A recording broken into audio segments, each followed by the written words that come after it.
The energy hierarchy is options, prioritized to assist progress towards a more sustainable energy system. It is a similar approach to the waste hierarchy for minimizing resource depletion, and adopts a parallel sequence. The highest priorities cover the prevention of unnecessary energy usage both through eliminating waste and improving energy efficiency. The sustainable production of energy resources is the next priority. Depletive and waste-producing energy generation options are the lowest priority. For an energy system to be sustainable, the resources applied to producing the energy must be capable of lasting indefinitely. Energy conversion should produce no harmful byproducts, including net emissions, nor waste which cannot be fully recycled, and it must be capable of meeting reasonable energy demands. The top priority under the energy hierarchy is energy conservation or the prevention of unnecessary use of energy. This category includes eliminating waste by turning off unneeded lights and appliances and by avoiding unnecessary journeys. Heat loss from buildings is a major source of energy wastage, so improvements to building insulation and air tightness can make a significant contribution to energy conservation. Many countries have agencies to encourage energy saving. The second priority under the energy hierarchy is to ensure that energy that is used is produced and consumed efficiently. Energy efficiency has two main aspects. Energy efficiency is the ratio of the productive output of a device to the energy it consumes. Energy efficiency was a lower priority when energy was cheap and awareness of its environmental impact was low. In 1975, the average fuel economy of a car in the US was under 15 miles per gallon.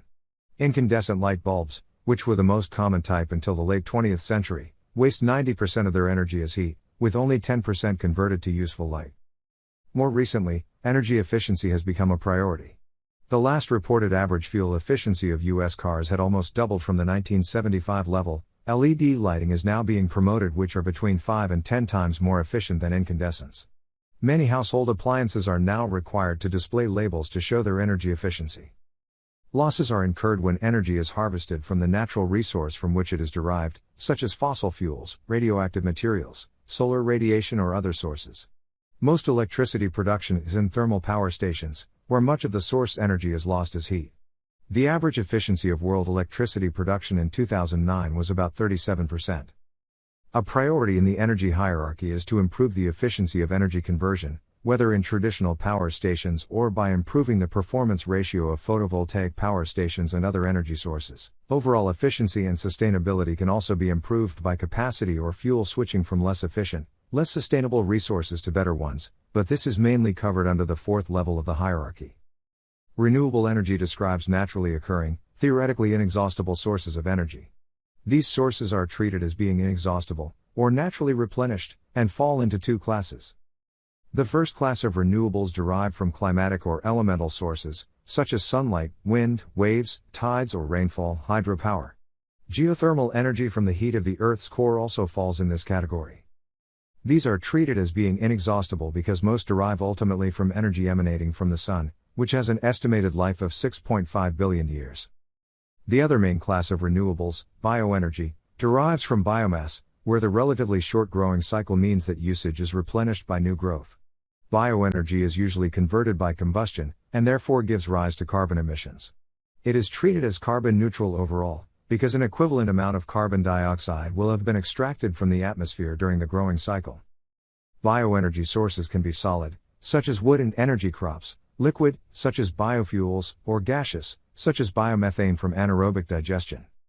The next priority in the hierarchy covers energy sources that are not entirely sustainable but have a low environmental impact. These include the use of fossil fuels with carbon capture and storage. Nuclear energy is sometimes treated as a low-impact source, because it has low carbon emissions. The lowest priority under the energy hierarchy is energy production using unsustainable sources, such as unabated fossil fuels. Some also place nuclear energy in this category, rather than the one above, because of the required management/storage of highly hazardous radioactive waste over extremely long, hundreds of thousands of years or more, timeframes and depletion of uranium resources. There is a consensus that the share of such energy sources must decline. Within this tier, there are possibilities for limiting adverse impacts by switching from the most damaging fuel sources, such as coal, to less emissive sources, such as gas. Many suggest that when such high-impact energy usage has been minimized, the effects of any unavoidable residual usage should be counterbalanced by emissions offsetting.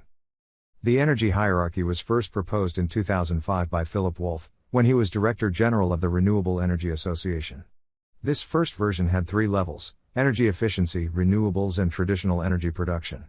It was endorsed and adopted in 2006 by a consortium of institutions, associations, and other bodies in the Sustainable Energy Manifesto. Subsequently, the concept has been adopted and refined by others in the energy industry and in government.